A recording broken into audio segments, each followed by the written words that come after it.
Bien, en este trabajo, junto con Elena Einarra, de la Universidad del País Vasco, y con Pablo Neme, que es colega mío en el Instituto de Matemática Aplicada San Luis, lo que hacemos es estudiar la no convergencia a la estabilidad en juegos de formación de colisiones.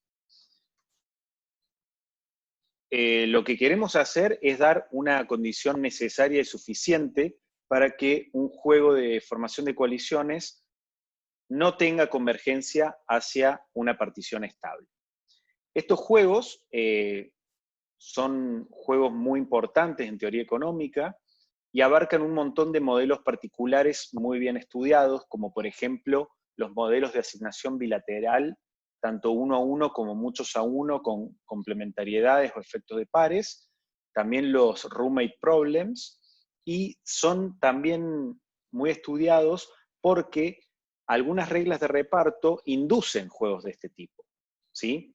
Ya sea en problemas de bancarrota, como en problemas de regateo, las reglas pueden generar juegos de este tipo, ¿sí? Dos cuestiones bien importantes a la hora de estudiar este tipo de juego son desde un punto de vista estático, qué particiones se van a formar en el juego, ¿no? Y lo que vamos a estudiar en general son las particiones estables y la unicidad de estas particiones estables. Pero desde el punto de vista dinámico, que es el que más nos interesa a nosotros, lo que queremos ver es, una vez que tenemos alguna partición estable, si podemos garantizar siempre convergencia hacia esa partición estable o hacia alguna otra. Este estudio es importante porque si tenemos asegurada la convergencia, entonces la toma de decisiones descentralizada de los agentes nos permite vaciar los mercados o generar que la oferta y la demanda se igualen en esos mercados, ¿no? De lo contrario, lo que necesitamos es un árbitro que implemente la solución estable del juego. Bien, en algunos casos la convergencia a la estabilidad se logra.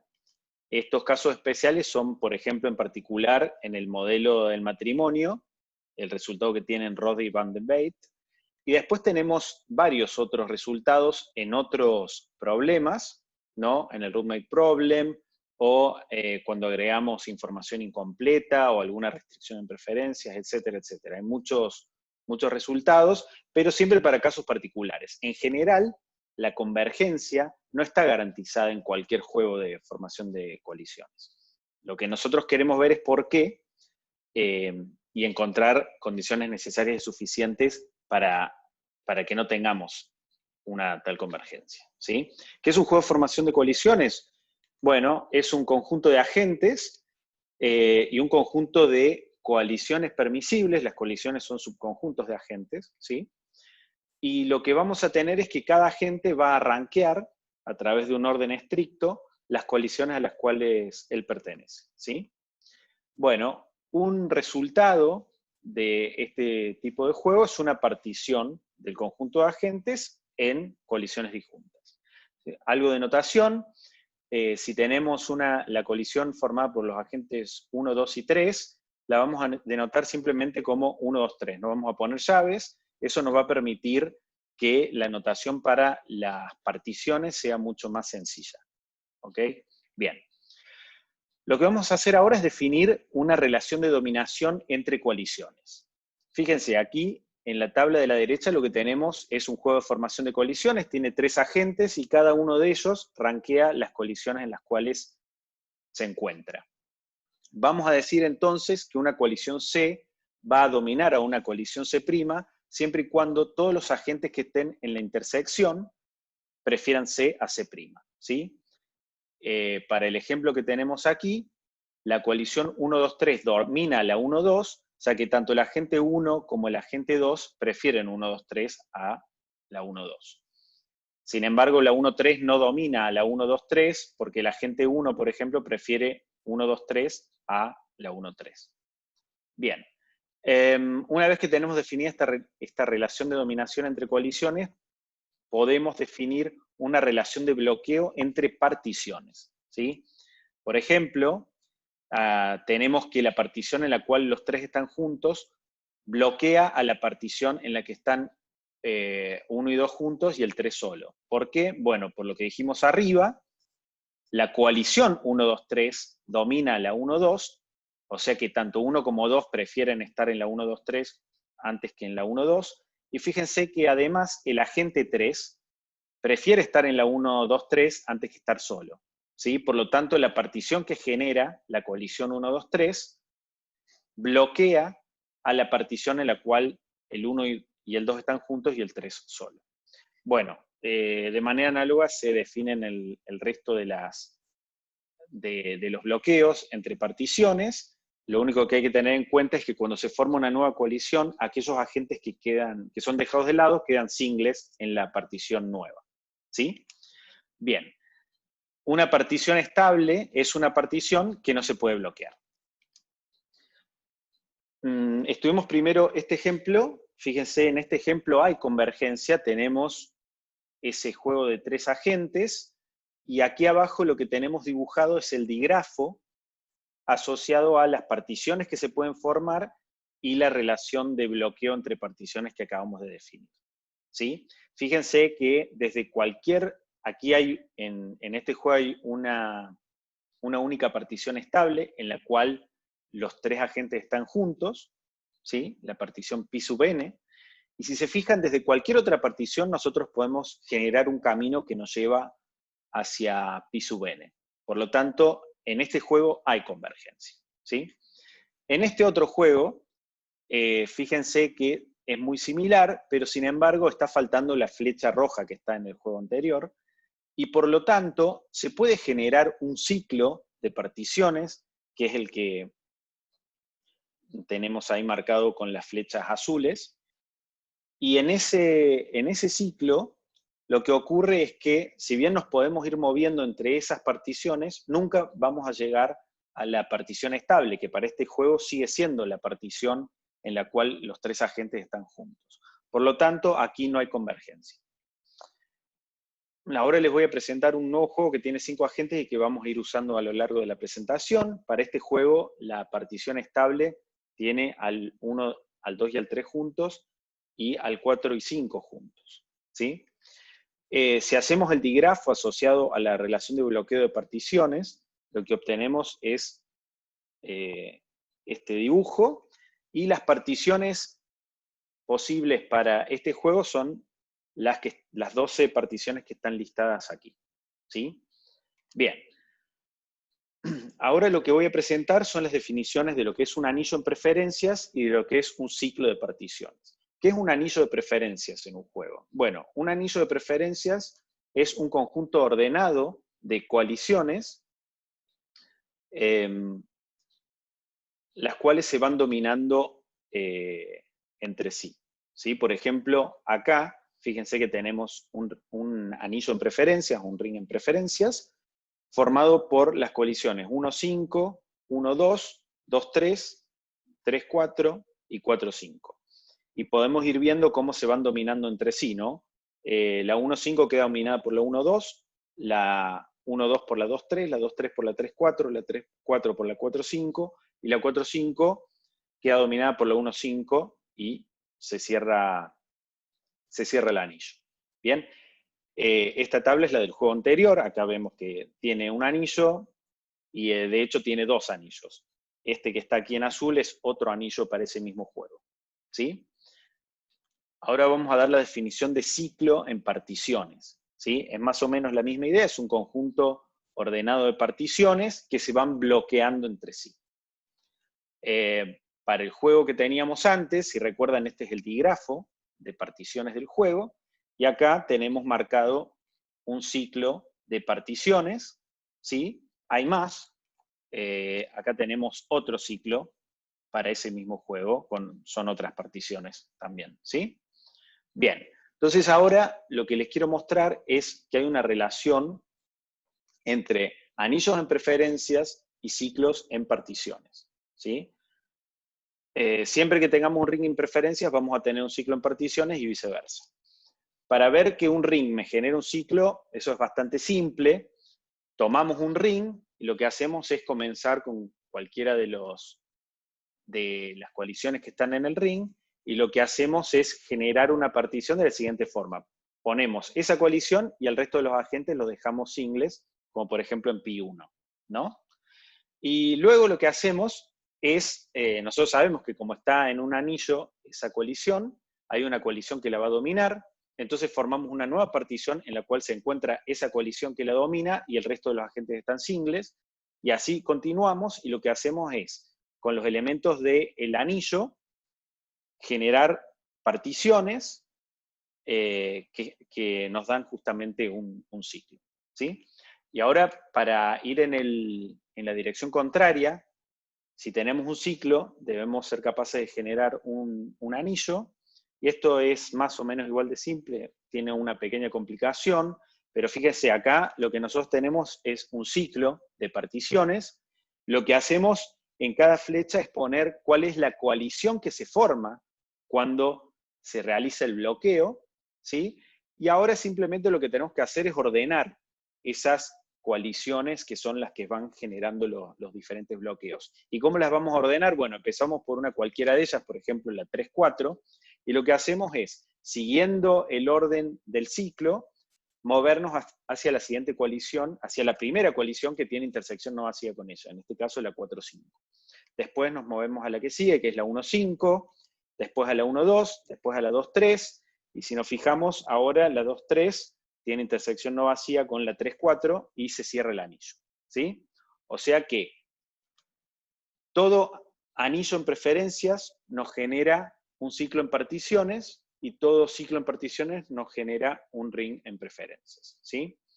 Bueno, sería muy lindo que la historia termine acá, tener rings con ciclos, pero en realidad, ahora si nosotros queremos estudiar la falta de convergencia, vamos a tener que trabajar con unas estructuras un poco más complicadas, ¿sí? En vez de trabajar con ciclos, vamos a trabajar con uniones,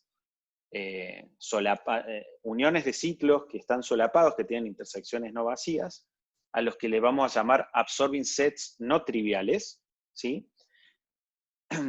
Y lo que vamos a hacer también es ver que asociados a esos absorbing sets no triviales, lo que tenemos no son anillos, sino construcciones que involucran anillos, que tienen intersecciones no vacías, que son los componentes de anillo, los ring components, ¿sí? Y lo que queremos ver entonces es qué relación tienen los absorbing sets no triviales con los componentes de anillo.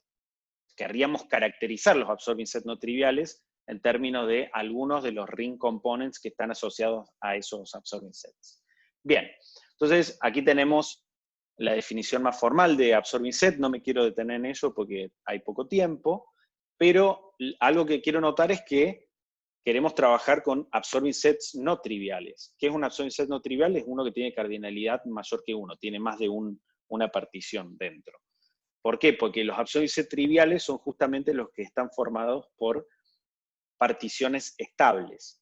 Y lo que nosotros queremos es lograr que no haya convergencia a esos absorbing sets triviales. Y eso lo vamos a lograr cuando tengamos coexistencia de absorbing sets triviales con absorbing sets no triviales, ¿sí?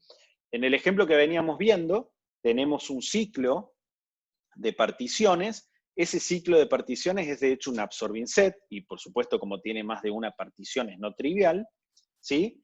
Y entonces la primera observación que hacemos a través de la siguiente proposición es lo que les dije antes, que en un juego de formación de coaliciones estable, o sea que tiene una partición estable, vamos a tener falta de convergencia a la estabilidad si y solo si hay un absorbing set no trivial, ¿sí?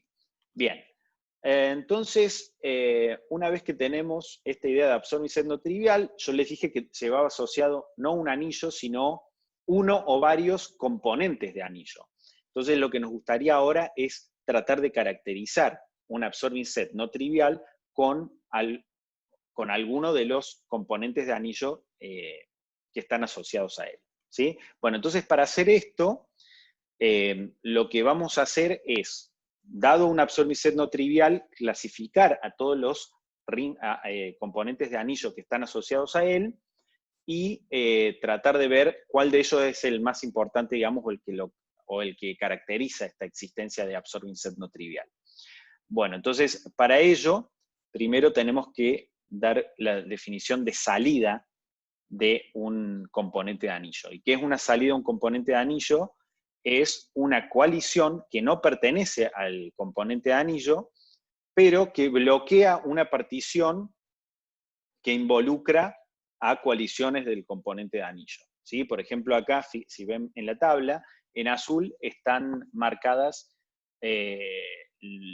bueno, las coaliciones que forman un componente de anillo, que en este caso es muy simple, porque es simplemente un anillo, ¿sí? Que está marcado en azul y que en el esquemita de la derecha es el ring component 1, ¿sí? Si vemos, la coalición 1,4 nos permite salir del ring component 1, ¿sí? Entonces, eso es una salida. Ese ring component tiene salida, que es la 1,4, ¿sí? Bien. Un ring component para un cierto absorbing set no trivial va a ser efectivo siempre y cuando no tenga salida, ¿sí? Y entonces nuestro teorema principal lo que nos está diciendo es que un juego de formación de coaliciones estable va a tener falta de convergencia a la estabilidad si solo si tiene un ring component efectivo, o sea, un ring component que no tiene salida. ¿Bien? Y como corolario de este teorema, lo que vamos a tener es que un juego de formación de colisiones en el cual no hay rings siempre va a tener convergencia a la estabilidad. ¿Sí? Bueno, ahora quiero contarles un poquito de qué va la prueba de ese teorema, pero antes de eso vuelvo a los primeros ejemplos que dimos de convergencia y de no convergencia. Fíjense que en este juego lo que tenemos es, si bien hay un ciclo, que sería un absorbing set no trivial, ese absorbing set no trivial tiene una salida. La salida se va justamente hacia la partición estable, ¿sí? Por lo tanto, ahí hay convergencia, pero en el otro juego que habíamos visto, tenemos un absorbing set no trivial que está marcado en azul, pero sin embargo, desde ahí nunca nos vamos a poder ir hacia la partición estable porque ese ciclo,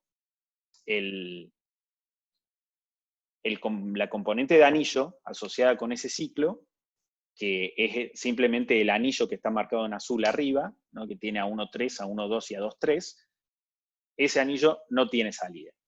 ¿Bien? Bueno, entonces ahora les cuento un poco rápido de qué va la prueba.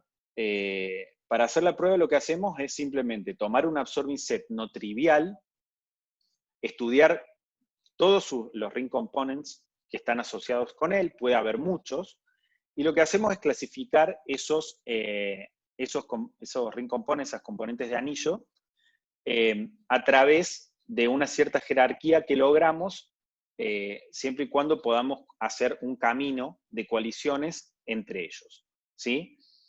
Fíjense que acá, como todo es finito, la cantidad de coaliciones y de particiones, si hay muchos, puede que haya muchos componentes de anillo, pero siempre va a haber uno que va a ser maximal para esa relación de jerarquía que generamos entre los componentes de anillo. Por ejemplo, en este juego hay tres componentes de anillo, RC1, RC2 y RC3, y fíjense que tanto desde el ring component 1 como del 2, podemos salir hacia el ring component 3, pero el ring component 3 no tiene salidas. Entonces, ese va a ser el ring component efectivo del absorbing set no trivial. Bien, dicho esto, les quiero contar una pequeña aplicación a los juegos inducidos por reglas de reparto que les presenté en la introducción. Si tenemos una regla de reparto, habíamos dicho que surgía naturalmente en dos problemas, en los problemas de regateo y en los problemas de bancarrota. Simplemente lo que vamos a decir, bueno, si tenemos la regla, esa regla va a inducir siempre un juego de formación de coaliciones de una forma bien natural, y lo que queremos es dar algunos resultados para los dos problemas que les dije. Primero, para los problemas de regateo, PISIA lo que muestra es que si la regla de regateo es pairwise aligned, entonces siempre induce un juego que es estable. lo que nosotros podemos demostrar es que para todos los juegos inducidos por una regla pairwise align, lo que tenemos es que no solo es estable el juego, sino que siempre hay convergencia de la estabilidad. Simplemente porque estos juegos no tienen anillos. Entonces utilizamos el corolario que les presenté anteriormente. Un resultado similar se obtiene también para las reglas asociadas a los problemas de bancarrota. ¿Sí? Hay una clase grande que son las reglas paramétricas, que son muy estudiadas, son de las más comunes en este tipo de problemas, y Gallo y Narra lo que muestran es que cuando tenemos una regla paramétrica, el juego de formación de colisiones inducido por esta regla siempre es estable. Lo que nosotros podemos mostrar como aplicación de nuestro corolario, ya que estas reglas tampoco generan rings en preferencias, es que además de ser estables, siempre exhiben convergencia a la estabilidad. ¿Sí? Bien, bueno, eso sería todo. Muchas gracias.